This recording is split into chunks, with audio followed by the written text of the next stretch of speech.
Ok, bueno, voy a retomar acá, gracias Sofía. Al retomar aquí el punto del repaso, digamos, conceptual de lo que hablamos de la distribución normal estándar.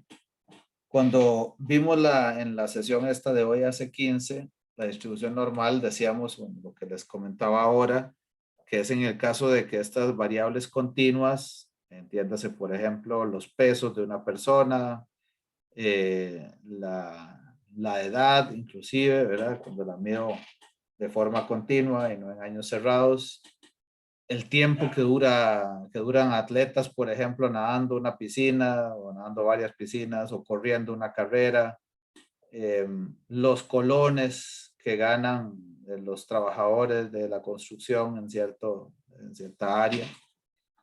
Ese tipo de variables que son continuas, todas esas, podrían eventualmente seguir una distribución simétrica, ¿verdad? O sea, esto es ese caso cuando decimos que la X, cualquiera de estas variables, ejemplo que les mencionaba ahora, tiene un comportamiento normal, tiene una distribución normal. Y cuando decimos normal, nos referimos a esto de ese comportamiento simétrico que les decía ahora, ¿verdad? O sea, que no es una simetría a la derecha ni a la izquierda, sino que es bastante eh, balanceada esa distribución en ese sentido. Eh, Sin embargo, entonces les decía que esas situaciones no son tan comunes, no es tan frecuente que observemos ese tipo de distribución y por tanto se hace necesario pensar en ese otro tipo de distribución como la T-Student.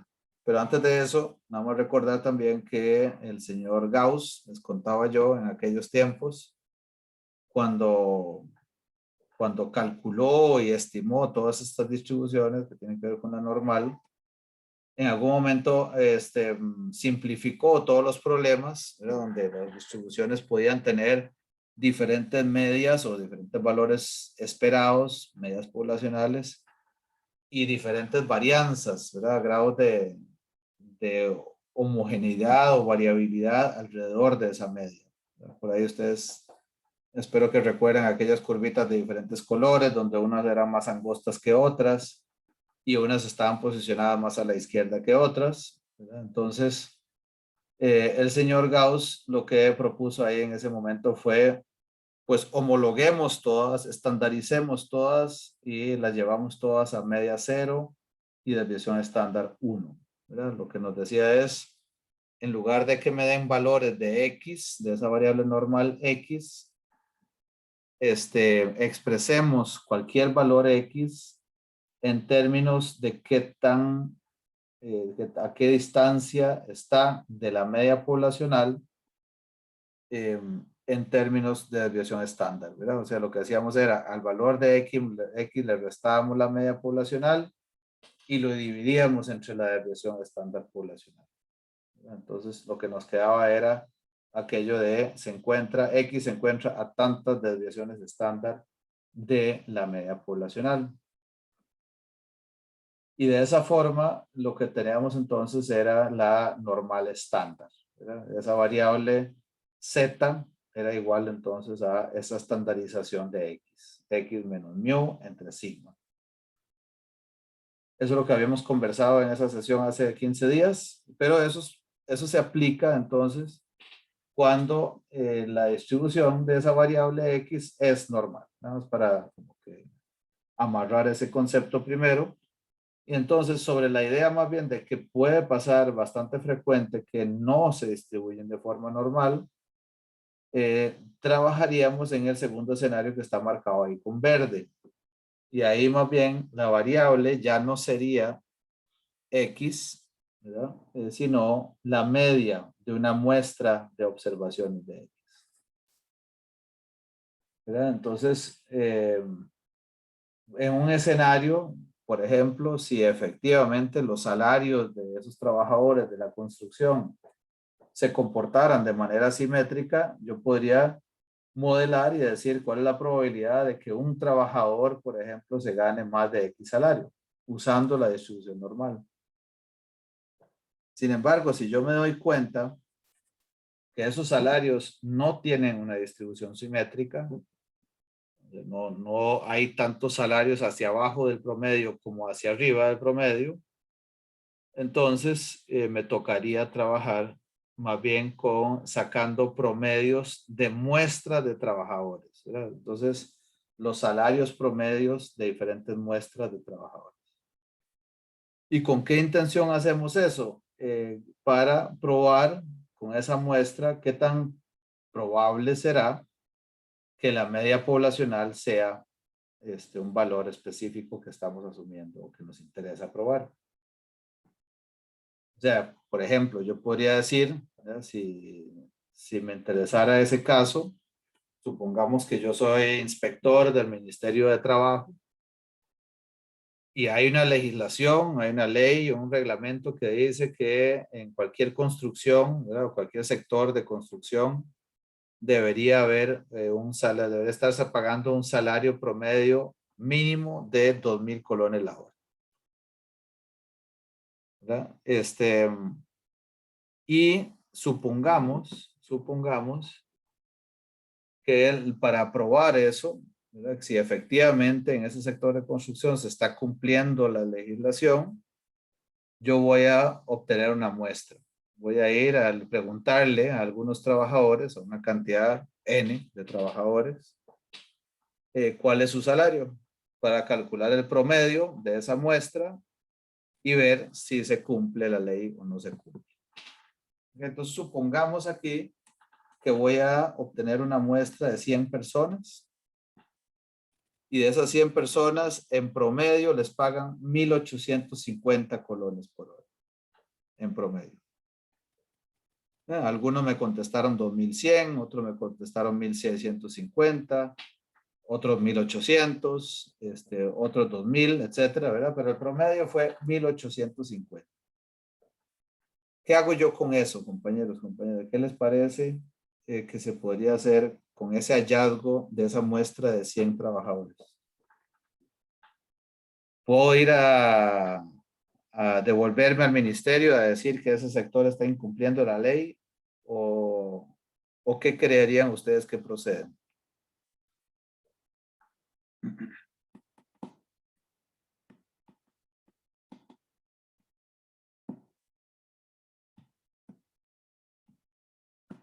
O sea, ¿les parece correcto que aquí el inspector del Ministerio de Trabajo se vaya satisfecho para su oficina otra vez y demande ese sector de construcción porque no está cumpliendo la ley?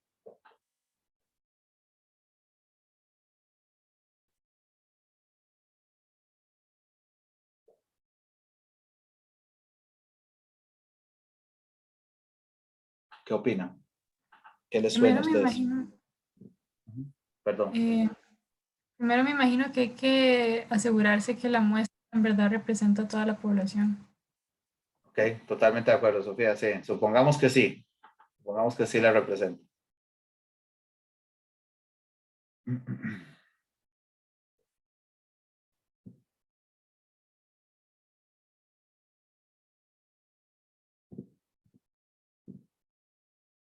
O sea, vos me cuestionas eso, me consultas eso y yo digo sí. Como inspector, yo digo sí, yo seguí todos los procedimientos que hay que seguir para que esa muestra sea representativa de la población de trabajadores. ¿Qué otra cosa podría pasar aquí que haga que yo tal vez no tenga razón con ir a denunciar a esa empresa o a ese sector por incumplimiento de la ley?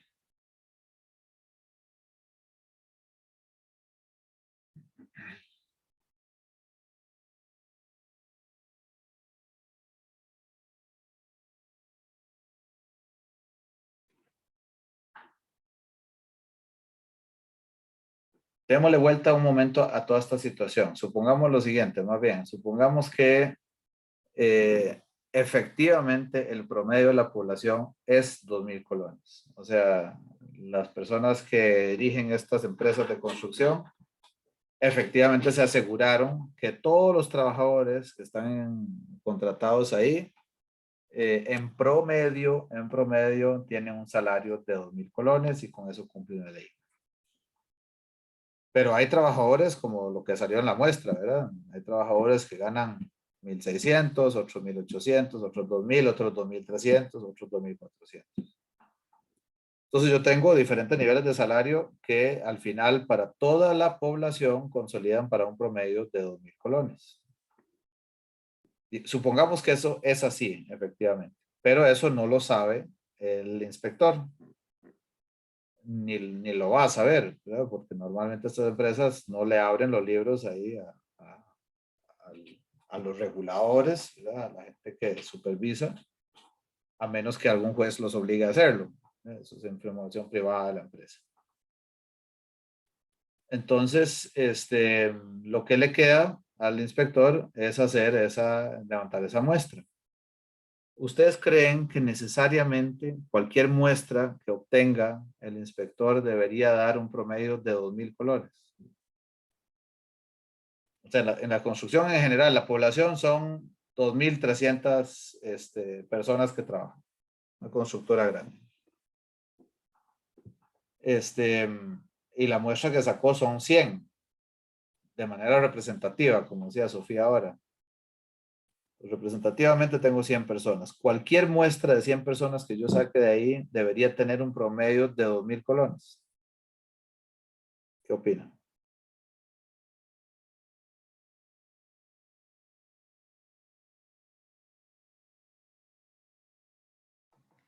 Yo diría que no, no cualquier muestra. No, ¿verdad? O sea, podría tener un poco más, podría tener un poco menos. Porque es una muestra representativa, pero es una muestra aleatoria, ¿verdad? O sea, yo no sé cuáles van a ser los salarios que me van a reportar. No la saqué de tal forma que me dé un promedio de 2,000. Eso no lo puedo hacer. Es aleatorio. Profe, Sí. sí, solo que había dicho que, o sea, la muestra que dice que el promedio es 2,000 y algo, pero igual no fue el caso no es el caso de todas las muestras en ese sentido. Sí, ya dijo que algunos iban como 1,000 y algo, 2,000, iba variando. No todos, sí. Pero perdón, Stephanie, entonces tu punto es que es lo más Que no probable puede, es que sean diferentes, decir vos. sí, que lo más probable que es que sea diferente y que no cualquiera que yo saque, tengo la seguridad de que va a ser 2,000 o... Exacto, Stephanie, ese es el tema. De hecho, así tal cual como dijo Stephanie ahorita, es muy poco probable que sea exactamente 2,000. Muy poco probable. Entonces, esto es un error, se los comento así porque me parece que es en buena hora que nos haya tocado aquí la última sesión hablar de esto. Cuando hablamos de esto de inferencia estadística, aquí hay un tema de paradigma, digamos, de forma de pensar, o forma de trabajar, digamos. Eso sí definitivamente es como el meollo de que lo que atiende la estadística. ¿Qué hace, digamos, un mal inspector del Ministerio de Trabajo? Imagínense igual la prensa, ¿verdad? De pronto algún medio amarillista se le ocurre hacer ese tipo de encuesta y dice, aquí está la prueba, con estos 100 trabajadores me dio un promedio de la muestra X barra igual a 1,850. La ley dice que debería ser 2,000, por ende yo publico, aquí está esta empresa, ¿verdad? Qué bárbaros, incumplen la ley, explotan los trabajadores, el escándalo, ¿verdad? ¿Y qué hace el dueño o la dueña de la empresa? Saca todos los papeles de los 2,300 trabajadores y prueba que efectivamente sí fue un promedio de 2,000 de toda la población.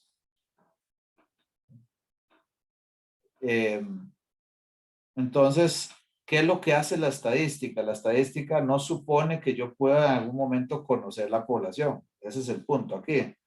Lo que dice la estadística es, voy a probar qué tan probable es que que usted haya obtenido este promedio de la muestra si realmente el promedio de la población es 2000. O sea, es posible, ¿qué tan probable es haber observado una muestra de 1850 si usted supone que la media de la población es 2000 colones? Esas cosas son combinables, o sea, combinan esas dos cosas. O es tan diferente ese 1850 de 2000 que ya tendríamos que reconocer que, que es poco probable que se esté cumpliendo la ley en este caso, solo con observar la muestra. Pero entonces es una pregunta de probabilidad, es una pregunta de qué tan probable es observar esta muestra si la media de la población respeta la ley. No es una pregunta de certeza, no es una pregunta de observé esta muestra y por tanto está probado que esta empresa no cumple la ley. Eso que acabo de decir, a pesar de que no es poca gente, ¿verdad?, que pasa por este tipo de cursos o similares, ¿verdad? A pesar de que eso es así, curiosamente, no mucha gente en la práctica se preocupa por hacer inferencia, ¿verdad? O sea, por decir, ok, esto fue lo que observé en la muestra, pero ¿qué tan probable es haber observado esta muestra si realmente se está cumpliendo la ley? ¿Por qué? Muchas veces hay algo esencial aquí, compañeros, compañeras. ¿Por qué sucede eso en la práctica? Porque la gente quiere probar, porque el inspector va a la construcción con la intención de probar que no se está cumpliendo la ley. Y porque el periodista no va a la construcción también, por ejemplo, o la periodista no va a la construcción con la intención de no encontrar ninguna noticia, ¿verdad? Ni modo que la noticia vaya a ser empresa grande cumple la ley. Eso nadie lo lee. Lo que nos interesa reportar es que hay un escándalo, ¿verdad? Hay algo que no está pasando bien, hay gente que tiene que ponerse en orden. Y yo, era medio de comunicación, o yo, Ministerio de Trabajo, hice mi labor destacando que esa falta estaba ocurriendo. Por eso pasa eso mucho, lamentablemente. Porque tengo como una intención de encontrar algo, ¿verdad? No estoy realmente siguiendo un método sólido y sólido entiéndase, de inferencia, estadística. La estadística da las herramientas para hacer eso. Pero la inferencia como ejercicio es un ejercicio del método científico, de cómo yo realmente tengo suficiente prueba para hacer ciertas afirmaciones, como esta que les estoy diciendo. Entonces, bueno, después de contarles todo este rollo de contexto, partiendo de esas ideas, la pregunta es, bueno, aparentemente tengo una distribución, en ese caso del recuadro verde, que no es simétrica, ¿verdad? Por ejemplo, los salarios de esos trabajadores de la construcción es bastante poco probable que tengan una distribución simétrica, o sea, no es normal. Y entonces tengo una distribución asimétrica y quiero hacer inferencias sobre qué tan probable es, cuál es la probabilidad de observar cierto valor de X barra, como el que obtuve en mi muestra, dado que el valor de la población que yo asumo que está pasando es el de la ley. El de la ley o de cualquier escenario que usted defina como de interés. Entonces, déjame ver acá, ¿qué me están comentando? Perfecto, sí, gracias, no se preocupe, Emily. Ok, entonces, el teorema del límite central, es el que nos da esa posibilidad de modelar, o sea, de calcular probabilidades para los valores que observemos de medias de las muestras. Y claro, cuando yo digo maravilla, es una maravilla para gente como uno, ¿verdad? Que se entretiene con esto. Espero que algunos de ustedes, algunas de ustedes también les parezca muy curioso e interesante que eso suceda. Lo que dice el teorema del límite central es que cuando seleccionamos muestras de tamaño N de la población, por ejemplo, de esta población hipotética de la que estábamos hablando, de 2.300 trabajadores de esa empresa, sacamos muestras de tamaño 100, por ejemplo, de la población. Y lo que dice el teorema entonces es que el promedio, X barra, de esas muestras sigue una distribución normal. Aquí es clave lo que dijo Stephanie hace un ratito. Lo que dijo Stephanie es que lo más probable es que encontremos diferentes posibles valores de X barra. O sea, yo saco una muestra de tamaño 100 y obtengo este promedio que les decía ahora de 1850. ¿Qué otros valores son posibles? Bueno, 1860, 1900, otra muestra saqué y salió 2100, otras de 2040. O sea, se distribuyen alrededor de la media poblacional de 2000 colones. ¿Ok? Unas arriba y otras abajo. ¿De qué forma se distribuyen alrededor de ese promedio poblacional? De forma normal. O sea, el salario, ¿verdad? Cada uno de los salarios, cuando yo los hago una distribución de frecuencias, ¿verdad? De esos salarios, un histograma, observo que la distribución es asimétrica, no es simétrica. Pero los promedios de diferentes posibles muestras que yo tome de esa población, esos sí se comportan de forma normal.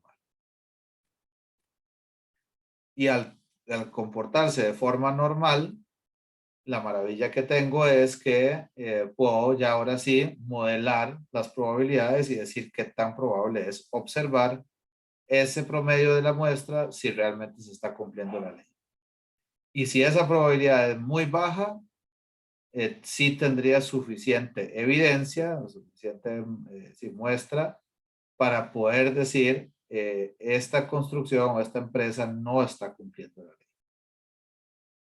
Aunque yo no conozca la población. Es muy poco probable, en otras palabras, que el dueño o la dueña de esa construcción, de esa empresa, pueda salir con los papeles de los 2.300 trabajadores y decir que me equivoqué al decir que no estaba cumpliendo la ley. Bueno, en ese sentido es un poco como, si quieren, esa magia que hace, que debería hacer la inferencia estadística. No conocer la población, pero sí tener suficientes herramientas para hacer afirmaciones sobre la población. Entonces, bueno, partiendo de todo esto que he dicho hasta ahora, esta distribución que tienen acá de exportaciones a países centroamericanos, esos parece seguir una distribución normal. No, profe. No, profe. No parece. Entonces, no la puedo modelar con una distribución normal. Sin embargo, vean lo que pasó cuando yo ahora tomo muestras de tamaño 15 de esa población de exportaciones. ¿Verdad? Ahí tengo 50 y resto de observaciones. Ese es el mismo ejemplito que habíamos usado al inicio del curso. Y registro, ahora en lugar de ver los valores específicos de exportaciones a un país en específico, un momento específico, lo que veo son muestras de esas exportaciones, de esos valores de exportaciones, de tamaño 15 cada uno. Y el promedio de cada una de esas muestras es el que tomo en cuenta para hacer esta distribución de frecuencias que estamos viendo ahí. Pareciera ser bastante más simétrica que la distribución original. Sí. ¿Verdad? Ya va tendiendo mucho más a algo simétrico. Ahora les comenté, les decía que estos son muestras de tamaño 15. Si saco muestras de tamaño más grande, cada vez más grande, y saco mucha cantidad de muestras, cada vez esto se va asemejando y pareciendo más a una distribución normal. Entonces, esto es como la evidencia, como llamamos también esto, siguiendo el método científico, ¿verdad? La evidencia empírica. O sea, el señor Gauss, que fue el que inventó esto, ¿verdad? El teorema del límite central, lo hizo de una manera abstracta, ¿verdad? Él claramente no tenía la computadora o alguna forma rápida de calcular esa cantidad de muestras y demás como para demostrarlo, pero lo estableció de forma teórica que eso es lo que debería pasar, lo que debería pasar. Ahora, hoy en día, con lo que tenemos de facilidades de software, ¿verdad? Programitas para esto, nos permite empíricamente, o sea, es probando a ver si realmente tenía razón el señor, y efectivamente tenía razón, ¿verdad? Las medias de esta muestra, de estas muestras de exportaciones a países centroamericanos, las medias o los promedios sí siguen una distribución normal, o van tendiendo a una distribución normal. Entonces, ahorita hace un par de minutos les decía que tanto realmente se va pareciendo cada vez de manera más limpia y bonita a una distribución simétrica o una distribución normal. Qué tanto se parece va a depender del tamaño de la muestra, de cuántas observaciones hago en cada una de esas muestras. Entonces, esa es la clave aquí cuando hablamos de la T-Student, para concretar un poco. Supongamos que yo tengo una distribución de este tipo, que la T-Student está indicada con esta letra T, ¿verdad? La T-Student es igualmente simétrica, igual que la distribución normal. Tiene tanto proporción hacia la izquierda, por debajo de la media, como hacia arriba de la media, 50-50%, ¿verdad? En ambos lados. En este caso, con nada más a manera de ejemplo, utilizando un promedio poblacional de 368. Entonces, aparentemente hay una población en la que la media es 368. Y la pregunta es, ¿qué tan probable es que yo extraiga una muestra de esa población cuyo promedio, X barra, sea mayor o igual que 400? Dijimos ahora, como nos decía Stephanie, es poco probable, ¿verdad? Ya hablamos del valor digamos, del salario promedio de ley de 2,000 colones. Hagamos la analogía, aquí la comparación directa, lo mismo con los 368. ¿Ya? Y lo que nos decía Stephanie es que es muy poco probable que yo obtenga una muestra que dé exactamente 368. Es bastante más probable que encuentre algunos valores por debajo o por arriba de esa media poblacional. La pregunta específicamente aquí entonces va a ser, ¿cuál es la probabilidad de encontrarnos uno mayor o igual a 400? Que es la pregunta que se está haciendo aquí. En otras palabras, hay evidencia para pensar que la población de la que se extrajo esa muestra es diferente a la que tiene media 368. Esta pregunta que acabo de ponerles ahí es clave aquí. Y es que vean que vamos a entonces calcular la probabilidad de obtener esa muestra, dado que la media de la población es 368. Si yo al final concluyo que esa probabilidad es muy baja, ¿qué significa en otras palabras eso? O sea, decimos que la probabilidad de que esta muestra venga de una población que tiene una media de 368 es muy baja. ¿Qué quiere decir eso en otras palabras? ¿Alguien me podría ayudar a pensar eso?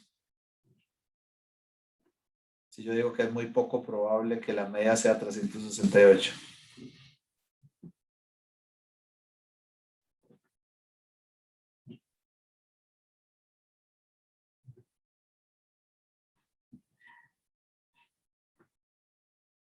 Profe.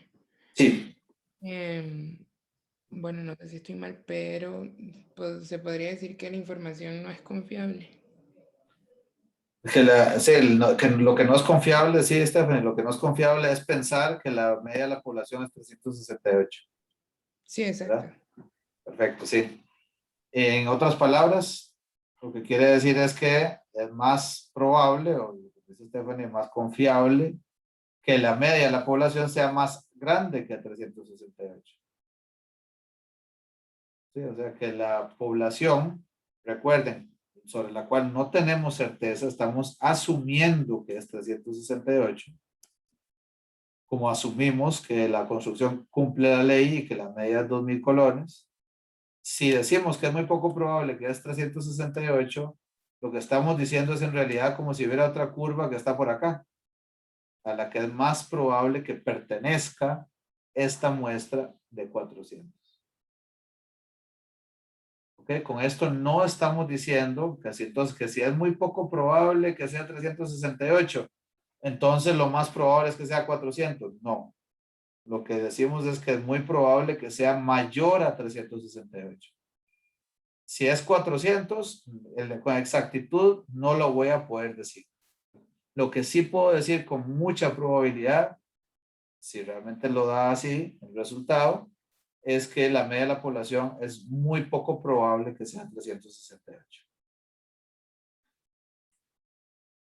¿Ok?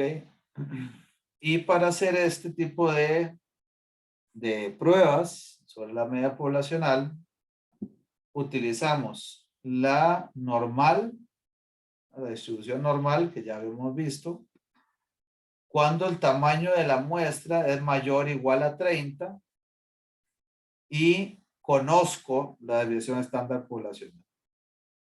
¿Sí? Tamaño de muestra mayor o igual a 30 unidades y conozco la desviación estándar poblacional. Si el tamaño de la muestra es menor que 30 o no conozco la desviación estándar poblacional, entonces utilizo la t-student. Utilizo la t-student. Y la t-student, para utilizar la t-student, decíamos entonces ahora que tiene estas propiedades. Esta es la distribución ahora de los posibles promedios de las muestras que puedo sacar de esa población. Aquí está el valor de la media poblacional, todos los posibles valores de X barra que podrían salir por abajo y por arriba de esa media poblacional.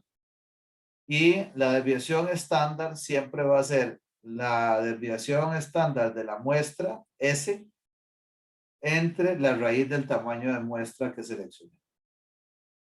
Entre la raíz del tamaño de muestra. Y con esas características, vean que lo que estoy haciendo aquí es haciendo lo mismo que hablamos para el caso de una distribución normal. Aquí en lugar de X, que era X menos mu entre sigma, decíamos, era la Z. La t-student va a ser X barra, el valor del promedio de la muestra que obtuve, menos la media que estoy suponiendo que está en la población. Esto dice mu sub 0. Mu sub 0 lo que quiere decir es el supuesto de cuánto es el valor de la media de la población dividido entre esto que les acabo de decir, la desviación estándar de la muestra que saqué entre raíz del tamaño de la muestra. Y así obtengo un valor de t-student. Y esta indicación que está acá, esto que dice n-1, es lo que llamamos los grados de libertad de la t-student. Los grados de libertad no es ninguna otra cosa más que el tamaño de muestra menos 1. Tamaño de muestra menos 1. Ok, en esta parte no los voy a cansar aquí porque en todo caso, dado que estamos trabajando todos con la computadora al frente o con alguna aplicación, por lo menos no necesitamos usar estas tablas. Entonces voy a pasar esto por alto y más bien vamos a revisar juntos estas dos preguntas para ejercitar un poco esto de la t-student. Ok, entonces voy a ir armando estas preguntas en un Excel, que ahora les voy a subir ahí al aula virtual. Ok, aquí, vamos a ver, está la presentación. Aquí dice que tenemos, pregunta 1, la corporación ACME construye o fabrica bombillos, bombillos. El CEO, el director general, afirma que en promedio estos bombillos duran 300 días cada uno. Es como la expectativa de lo que duran, de esperanza de vida, ¿verdad? De estos bombillos. Un investigador selecciona, de hecho voy a apuntar eso aquí de una vez.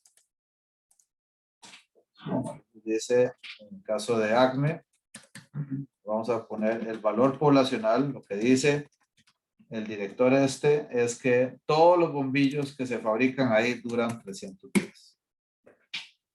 Y luego dice que un investigador selecciona aleatoriamente 15 bombillos para probarlos. Entonces, tamaño de muestra. Perdón, voy a cambiar acá. Tamaño de muestra son 15 bombillos. De hecho, voy a poner aquí N. Si lo denotamos esto. N. Perdón, vamos a cerrar eso. Bueno, no importa.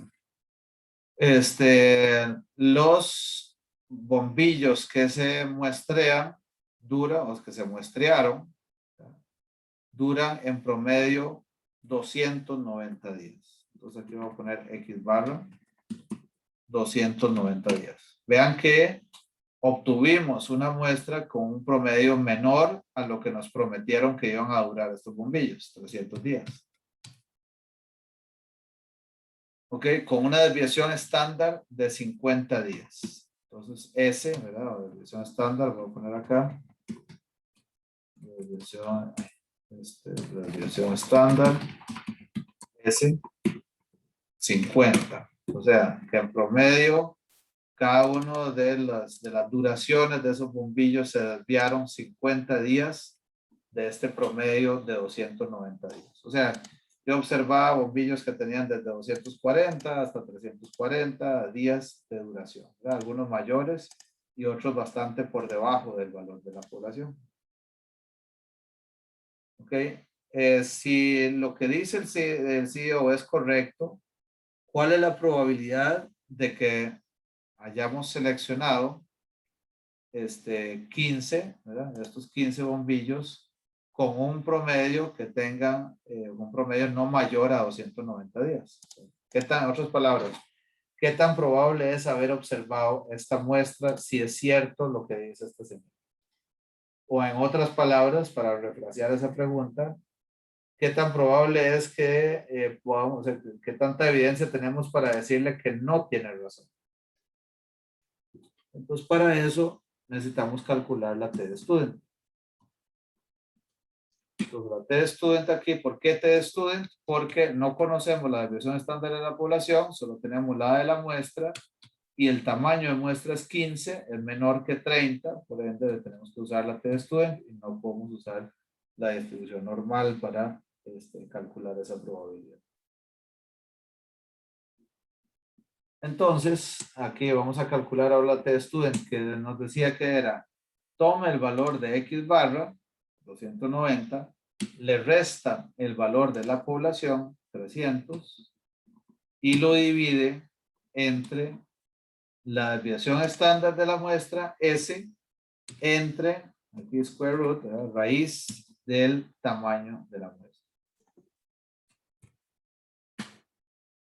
Y este valor, menos 0,77, es el que tenemos que asignarle una probabilidad.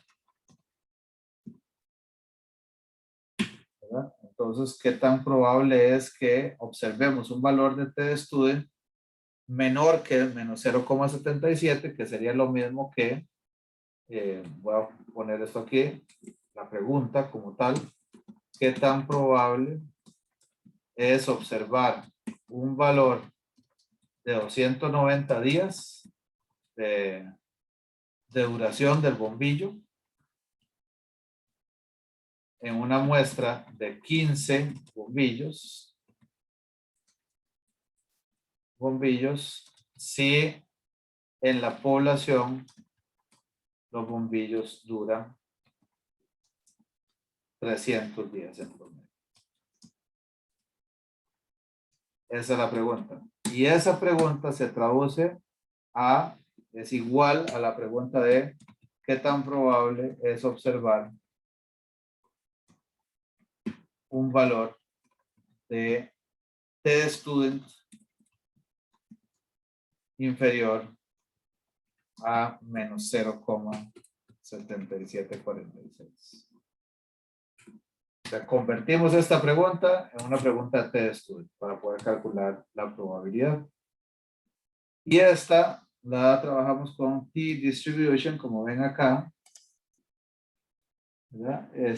Nos va a dar entonces el valor de la distribución t-student, o sea, la probabilidad asignada a este valor, y nos dice lo siguiente que tenemos que indicar. Le dice ahí, aquí lo ven, degrees of freedom, ¿verdad? Deg freedom, grados de libertad, sería el tamaño de muestra que tenemos menos 1, decía, recuerden que es n menos 1, y aquí nos dice que si lo queremos acumulativo o no, y ahí típicamente vamos a decirle que sí, ¿verdad? Queremos acumulativo.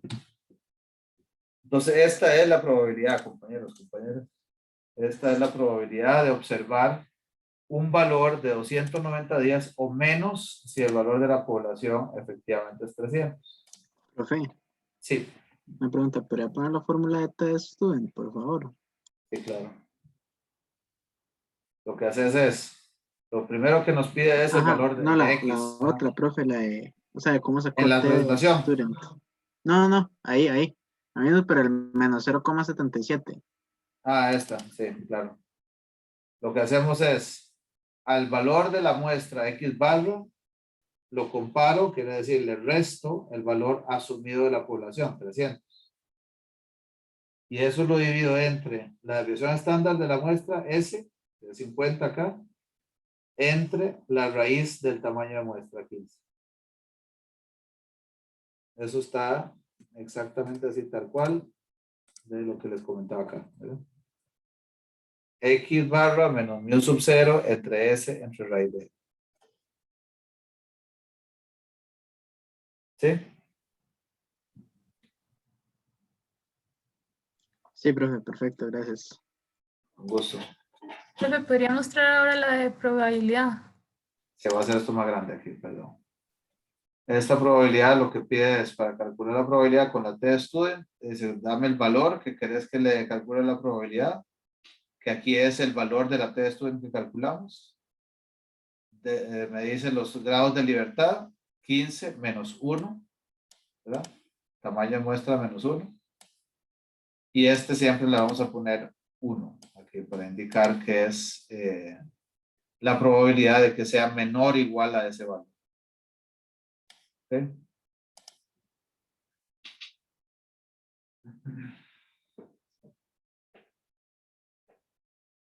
¿Está claro aquí todo este problemita? Para hacer el otro. Sí, El t-student me está dando diferente, me está dando como 0,0 algo.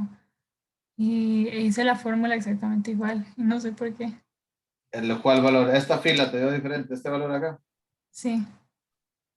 Ok, entonces revisamos a ver. Hiciste paréntesis, ¿verdad? Tenemos que poner entre paréntesis 290 menos 300. ¿Sí? Sí. Dividido, y otra vez hacemos paréntesis abajo para asegurarnos que no se vaya a dar vuelta nada aquí. El valor de la desviación estándar, que es 50, dividido entre la raíz del tamaño de muestra, 15. La raíz, ¿verdad? Sí, lo hice todo así. Sí, si querés, si no te molesta, Sofía, querés compartir aquí para ver. Sí, claro. Dale. Vamos a ver. Aquí. Hice así. Vamos a ver, espérate. Ok, puedes poner antes del C9, inmediatamente después del primer signo de cociente, ahí en paréntesis, por si acaso, no sé si va a dar diferente, pero ahí probamos a ver. Y paréntesis después, sí. Dale enter para ver. Mira, era eso. Sí, a veces se altera ahí el orden de los. Ok, perfecto, con gusto. Bueno, entonces volvemos por acá. Este sería el problema de ACME, ¿verdad? Entonces aquí contestamos eso. ¿Y qué dirían ustedes con esta probabilidad? pareciera es suficientemente alta, ¿verdad? No es una probabilidad baja de que el CEO aquí tenga razón, ¿verdad? Está bastante decente. Entonces, pasemos a la siguiente pregunta. Supongamos que las evaluaciones o las notas que obtenemos en una prueba de IQ, coeficiente intelectual, se distribuyen normalmente, ¿verdad? O sea que hay bastante gente que está en el medio y hay poca gente que está hacia abajo de esa media y hay relativamente poca gente hacia arriba de la media. Con una población, una media de la población, valor de mu igual a 100. Entonces voy a ir copiando aquí esta estructura. Acá tenemos un valor de 100, que suponemos que es el de la población. Supongamos que vamos a obtener una muestra aleatoria y vamos a probar a 20 personas aquí. Entonces voy a poner 20 personas. Noten que esas 20 personas, esa muestra es menor que 30, por ahí vamos a trabajar con la T-Student. La desviación estándar en esta muestra es 15. Vamos a colocarlo acá abajo, 15. Entonces, ¿cuál es la probabilidad de que la calificación en esa prueba sea máximo 110?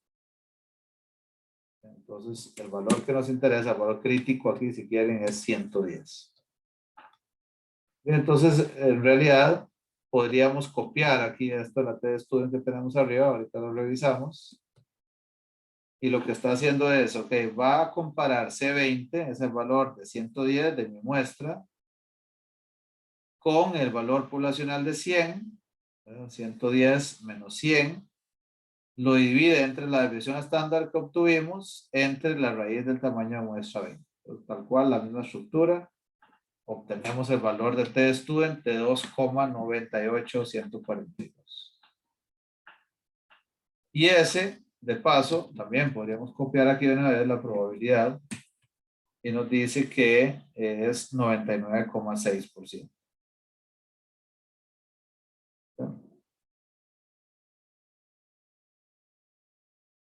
¿Todos de acuerdo con lo que hice hasta aquí? Profe, una pregunta, disculpe. Ese X barra es nada más un valor cualquiera de la muestra, ¿verdad? O sea, de la población. Ese X barra es lo que observaste con tu muestra, ¿sí? O sea, Entonces sí, sería, o sea, la respuesta de una persona del examen, no, una persona en este no. caso. Es el promedio de esta muestra de 20 personas. Ah, ok, perfecto. Listo. Como decía acá, supongo que 20 personas se seleccionaron aleatoriamente y que esta muestra arrojó 110. Esa sería la media entonces. Perdón, sí, Siempre la media. media. Eso es muy Listo. importante lo que está preguntando Matías, ¿verdad? Siempre tiene que ser para trabajar con estos problemas. De hecho, ya le he puesto aquí otro título. Siempre para trabajar con estos problemas necesitamos trabajar sobre la media, no sobre valores de personas individuales. ¿Okay? ¿Alguna pregunta o comentario más sobre esta parte, compañeros y compañeras?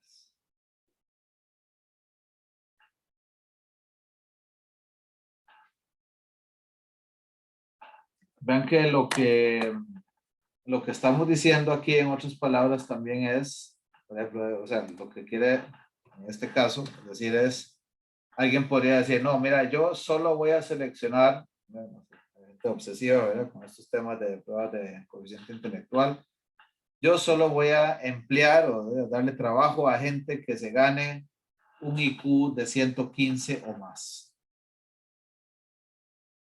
Si no se ganó un 115, conmigo no va a obtener trabajo. No importa si eso tiene sentido que alguien, supongamos que alguien, yo he escuchado gente que piensa que esto es una gran prueba, ¿verdad? Porque eso es una garantía de que realmente le vaya a ir muy bien con un colaborador o una colaboradora. ¿Qué le dirían ustedes a alguien que diga eso con base en estos datos? En pocas palabras, ¿qué le dirían?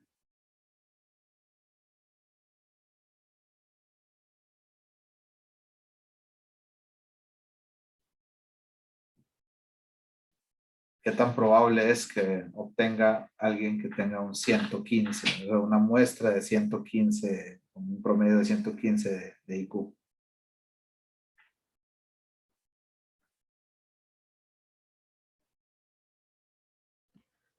Profe, que el 115 no es una seguridad de que le vaya a ir bien en el trabajo. De acuerdo, Stephanie, sí, tenés toda la razón.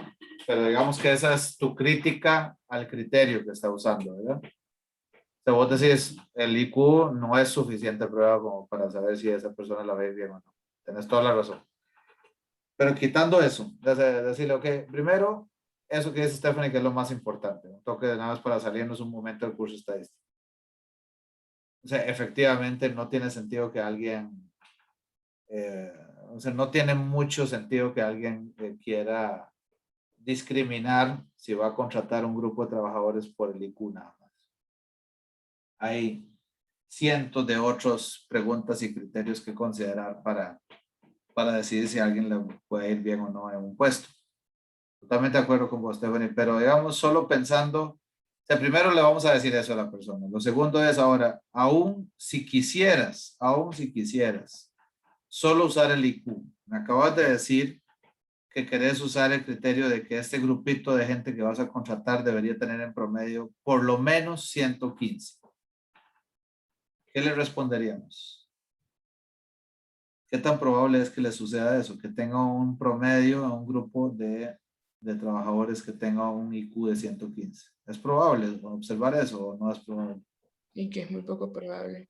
Exacto, porque ya 110 nos decían que y la probabilidad de que tenga ese grupo de trabajadores, de 20 trabajadores, un IQ de 110 o menos, es 99,6%. En otras palabras, ¿cuál es la probabilidad de que sea más de 110 el promedio de ese grupo?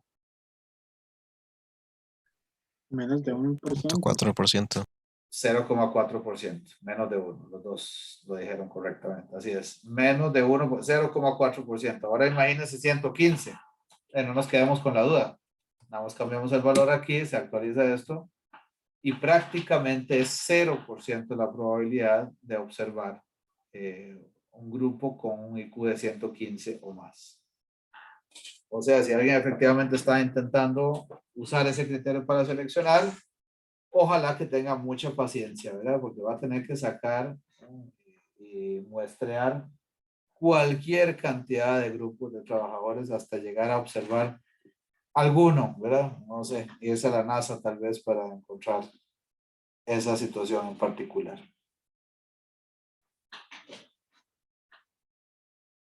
Preguntas, compañeros, compañeras, sobre esto. O sea, lo que quiero decirles con esto es, perdón, nada más para que lo tengan claro, esto se deja interpretar hacia la izquierda, como llamamos, o sea, ¿cuál es la probabilidad de que sea 110 o menos la media de la muestra, que es 99,6, o al revés, ¿verdad? Es decir, ¿cuál es la probabilidad de que sea 110 o más, que sería 0,4%, como nos decía Matías ahora? ¿Está claro toda esta parte, compañeros, compañeras, para pasar al ejercicio práctico hoy?